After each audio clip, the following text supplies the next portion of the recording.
It never fails. Hi, my name is Courtney, and I'm very passionate about helping women with invisible illnesses realize that you can still lead a pretty healthy and active lifestyle. It's just not going to be the one you had envisioned for yourself, but time doesn't wait for anybody. And I can tell you from experience that nothing sucks more than getting 5, 10, 15 years down the road of dealing with this crap, and you're no further than when you started. Self. Well, you can. You certainly can, but it's a really shitty strategy. I gotta tell you, I'm very angry with myself right now because for years I resisted. They kept trying to get me to take a medication called Cymbalta, and I resisted and I resisted and I resisted. Like, no, I don't want to. No, I don't want to. Well, then I got to Texas, and it's a whole new stream of doctors in there. Same thing. You should try the Cymbalta. And I had a rheumatologist who I did not like, and the pain specialist who I don't like a lot better. Both told me that you should really do this. Okay, so I did it. I mean, they're the experts, right? How bad could it be, right? It can be a hell of a lot worse than I ever would have imagined. The first week was freaking amazing. I was like, oh my gosh, my brain fog is lifting. Even my mentor noticed it like right away within a few days. He's like, wow, I can really see a difference. I was like, I know, isn't this cool? And then it all went to hell. And I have been plagued with every single side effect. I finally got a hold of my doctor's office last week, the pain specialist, and I'm like, I'm having every single side effect. This is not working for me. What they didn't tell me when I started taking it. And I try to be an educated consumer. I always look up any medication that they want me to take. I read up on the side effects. I want to know what I'm getting myself into, right? Yeah, what I did not read about was the fact that this, excuse my language, I'm just going to blanket excuse my language for the rest of the video. I had no idea this shit was going to be so hard to get off of. And when I say I've had every side effect, I mean, the last 5 weeks have been a living hell for me. And the worst symptom, my body aches more. And they were like, well, body aches aren't a side effect. Well, you know what? Maybe they aren't. But the stress of the other side effects have ratcheted my body aches through the gosh damn roof. And the worst part is the insomnia, which I already had problems. I was already having most of these problems. I didn't need a medication to make me feel worse. But the insomnia has been just brutal. And then not only have I had insomnia, but when I do manage to sleep, you guys, I was having seriously the most terrifying freaking nightmares. They were so vivid. They were so real. And they were freaking horrible. And I am so burnt out and exhausted and just.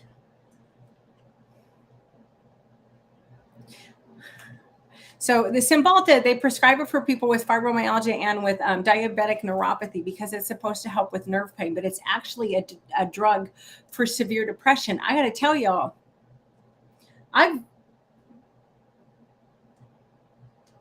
have chronic illness. Hell yeah, I get depression. Of course I do. You deal with this shit and see how happy you are every day. But this medication, I haven't been this depressed in a really freaking long time, and I did not miss it. This has been alarming. But I'm depressed because of how much I hurt and I can't sleep. And anyway, I really wasn't going to ramble about that. Aren't you glad now that I spent 4 minutes rambling about it? But I like to talk. There's a few chronic illness topics that I like to bring up every few months because they're really important. And chronic illness and social media is a big one because it never ceases to amaze me how often somebody will, I mean, it's not like every day or anything, but I'm a pretty big advocate for talking about this stuff. And I'm a big advocate for talking about this stuff because invisible illnesses it's so hard for people to take us seriously. There's even a whole website, but you don't look sick.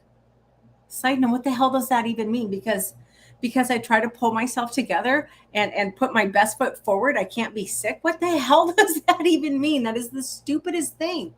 But that's what people think. Well, you can't be that bad off. You do this, that, and the other. You work.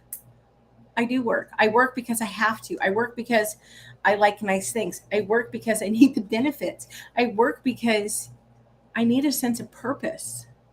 I pull myself together because of how it makes me feel about myself. It has nothing to do with you guys. Nothing. This is all about me. When I was young, I think I was in high school, and my mom was sick. My mama was a good Southern lady, and my mom was homesick. And she was putting on her face, and I was like, why in the hell are you doing that when you don't feel good? And she said, it makes me feel better. I didn't get it at the time. I get it now. I really get it now. And for me, it not only makes me feel better, but when you're dealing with a lot of crazy health issues, you're very othered. You're very different. You're very different than most people. You just are. And putting on my makeup, it gives me a sense of normalcy. Anyway, chronic illness and social media. This is something I'm really passionate about, obviously, because I get on here and talk about it pretty regularly. And it just shocks me when people that I've talked to, sometimes I've been in contact with them on social media for years, and they'll message me out of nowhere and say, oh yeah, by the way, I have insert chronic illness here. And I'm always like, well, I had no idea. Well, no, I don't talk about it ever. And I get that. This information, by the way, is from a website called themighty.com. But here are the reasons why people with chronic illness are reluctant to discuss it on social media. Number one, the assumptions. People think we're looking for attention. People think we're being melodramatic. People think my favorite, and by favorite, I mean the one that just really set my teeth on edge. Somebody told me once, you're so ungrateful. Bitch, please. Please. I came this close to being a bedridden pill popper. I am extremely grateful that I am able to work. I am grateful that I am able to make the decision every day to get up and exercise. Do you know how many people in my position can't do that? I'm grateful. I am so grateful for that. People think we're whiny. Okay, I'll own that. Sometimes you bet your ass. Sometimes I just go out and I whine. I'll own that. People think we're lacking faith. Y'all, if I didn't have faith, I'd never get through this crap. There's no way, especially now that you've added this Cymbalta mess on top of it. My faith is the only thing that's keeping me going. People think we're weak. I would put my mental fortitude up against damn near anybody's. I truly would. It's not that I think I'm all that. It's just I know what I've dealt with for the last 20 some years. We don't talk about it because people often think that we're crazy. Well, you hurt pretty much 24/7 for almost 20 years, and let's see how crazy you are. Sure, we're a little crazy. You'd have to be. It's the only way to cope. We don't like to talk about it because there's a lot of sadness involved. It's so crazy. I mean, simple little activities like cleaning my bathroom. I don't have a bathtub here, unfortunately, which is, it's like the biggest thing I don't like about I love my little cottage. I really do. But the no bathtub. I just had no bathroom, did I? know I have a bathroom. I don't have a bathtub. And that's a problem for me. But when I had a bathtub, cleaning a bathtub, it's a lot of work because you've got to clean the shower walls and you've got to clean the tub. And here I've got, as my friend put it, I showed her a picture of my bathroom here and she was like, oh my God, you literally have a water closet. And I do. It's really small. The bonus of that, it's super easy to keep clean. But when I had a normal bathroom, just cleaning the bathroom could put me in bed for 2 or 3 days. I'm not kidding. As active as I am, it could still do that to me. We're utterly exhausted all the time, but it's really hard for us to get any rest because we feel guilty about all the things we should be doing. And then we get painsomnia, which is when you're so gosh damn tired that you don't even know how you're going to function. When you go to bed, you hurt too much to sleep. And by the way, the pain goes up at night because you don't have the distractions of the day to keep your mind distracted from it. I just said distractions twice, but you get my point. So when you're laying there in bed and you're trying to relax, your body's like, yeah, no, that's not going to happen. There's a lot of grief involved. We're often angry and bitter. And you know what? If you're the one dealing with this shit, you're entitled to be angry and bitter. You are. You didn't ask for this. This has just been dumped unceremoniously into your lap. Surprise, guess what you get to deal with? But here's the thing about being angry and bitter. As much as you're entitled to do it, you can't live there. That's not going to get you anywhere. Trust me, it won't get you anywhere. It's just going to make everything so much harder to deal with. You can't deny those feelings, but don't dwell on them. What I do if I'm really in a bad one and I just can't shake my crappy mood, I give myself 24 hours. Okay, the next 24 hours are going to be just pity party. And I poor pitiful pearl it up for the next 24 hours. But after that time is up, suck it the hell up, buttercup. Put on your big girl pants and let's get going. Because I can't live there. It's self-fulfilling. But this stuff is really isolating. We feel, we know. It's not just that feeling. It's, we know we're letting people around us down. Hell, we're letting ourselves down. We know we can't do the things that we used to do. We can't do the things that we want to do. Our world shrinks so freaking small. It's horrible. We don't like to talk about it on social media because there's a lot of judgment from healthies. I'm sorry, healthy people, y'all sometimes, y'all can be very unpleasant at times. Now, I'm lucky. Most people around me don't, if they think it, they're smart enough not to say it to me, or kind enough, however you want to look at that. But you know, when you're someone like me, well, I don't look like there's anything wrong with me. I don't look like I have very severe health issues. And we do get that it's hard for you to understand. We get that it's hard for you to cope. But what you need to remember is if you think it's hard for you to cope, how the hell do you think it is for us? We tend to keep to ourselves about it because we don't want to be a burden. We don't want to be perceived as whining or taking advantage of our loved ones by constantly leaning on them. We don't talk about it on social media because y'all can be really belittling. Oh my God, y'all can be so belittling sometimes. It's a problem. It's a big problem. Now, I'm the kind of person I assume, even if you've just said something horrifyingly inelegant and crappy to me, I try to assume that you're coming from a good place, that you have good intentions. And I have to tell you, the one thing that just, I'm really bitchy about, I'll be honest, I'm very bitchy about it when people say, well, you know, everybody hurts sometimes. Well, no shit. Really? Do you think we don't know that? But don't you think that maybe, just maybe, there's a little bit of a difference between your occasional aches and pains and somebody who hurts pretty much 24/7? We've spent, part of me would like to know, and part of me would be horrified to know how many man hours I have spent sitting in doctor's offices, sitting in waiting rooms, sitting around waiting for lab results. We chase diagnoses for years.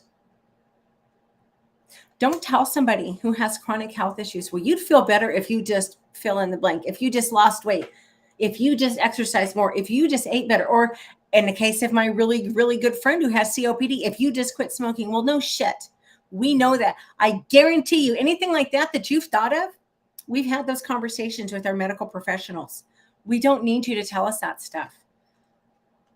Now, if you come to me and you say, hey, I know about product A and it can make you feel so much better, I'm going to appreciate the intent, if not the delivery. But don't tell somebody who's dealing with health issues that, first of all, don't ever tell us you're going to cure us, because no, you're not. Because if you had a cure, we would already know about it and everybody would be beating a path to your door. Okay. That's just, now you might know of something that might help us. This is true, but don't tell. Suggest, look, you've probably heard this before, and I'm sorry if you have, but I stumbled across this and I thought just maybe it could be helpful to you. You need to suggest, not tell, because you have no idea what it's like to live with this. We don't like to talk about it because there's a lot of embarrassing crap that goes along with it. There's no dignity in having a ton of health issues.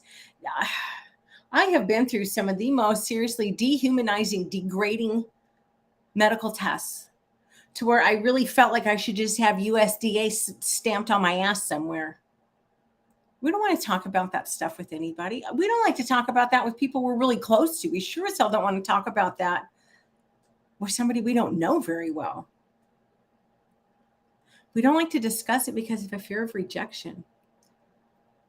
Like I said, the stuff is isolating. By its very nature, it's isolating. We don't get out much. We don't get out much, but that's not a reflection on you. You know, I for a long time, I had to completely change my friend circle, which is just so wild to me.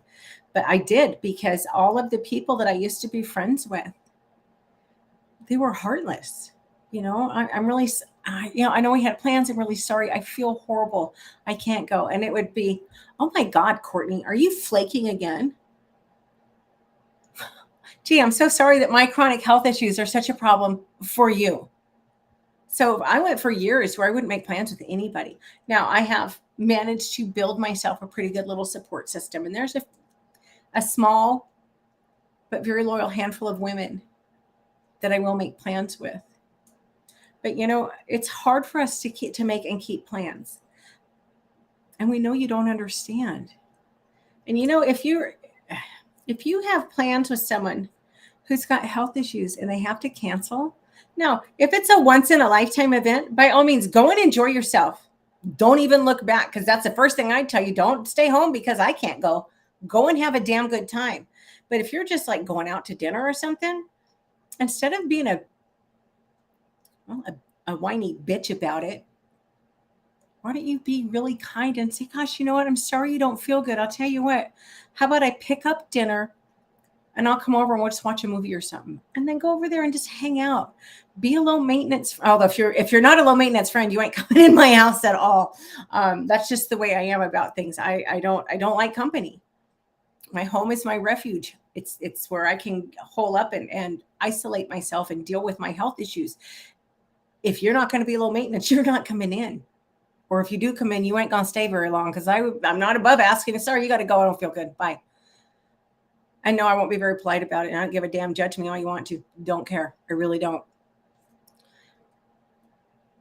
But be a low maintenance friend. Go be helpful. Go be kind. You know, the kind of people I like to have as company, the kind of people who, when I don't feel good, they can just sit there in comfortable silence. I don't have to try to entertain them. They don't feel a need to entertain me. They're just there to keep me company so that I'm not alone. I think people either understand that or they don't. And I think the people who can be that kind of friend, I think you're the ones that understand that. Finally, those of us who do post on social media, we're just looking for friendship. We're just looking for fellowship. You know, even down here in Texas, where before the freaking nasty ass Cymbalta, I was feeling a lot better, but I'm working Alaskan hours. So I don't finish work until late in the evening. I don't have a social life. My whole social life is my church, which thank goodness I found an amazing church that I love, but I don't get out much. Between my hours and just not feeling good, I don't get out much. Sometimes I just want a sounding block. Sometimes I just want to scream into the void. Sometimes I just want to touch base with other people and feel a little bit normal. You know, social media, honestly, I always laugh at people like, oh, social media shouldn't be your social life. That's a very healthy person's perspective, because anybody who has a lot of health issues, social media is a huge part of our social life. Hence the word social right there at the beginning. But you know what? We deserve an outlet. We need an outlet just like anybody else. We just want to be seen and heard. We don't want to be forgotten about. Anyway, I kept us a little shorter than I thought I would, especially after 4 minutes of bitching about the Cymbalta. But yeah, I'm going to go. I just, you know, I told a friend of mine the other day that as hard as this Cymbalta thing is, and I got to tell you, it's way harder than just dealing with the fibromyalgia and the Hashimoto's was before I started this shit. But the main thing that's keeping me going to get off of this, because by the way, I can't just stop taking it. Did I say that? Nobody told me that. I read up on the side effects, but I didn't see anything about you can't just stop taking it if it don't work for you. And it can take up to It can take up to 6 freaking weeks for the side effects to go away. But the good news is there's been no reported cases of lingering side effects. So that's great. So I've been coming off of them for a week now. Does that mean I might have 5 more weeks of complete bullshit? Maybe.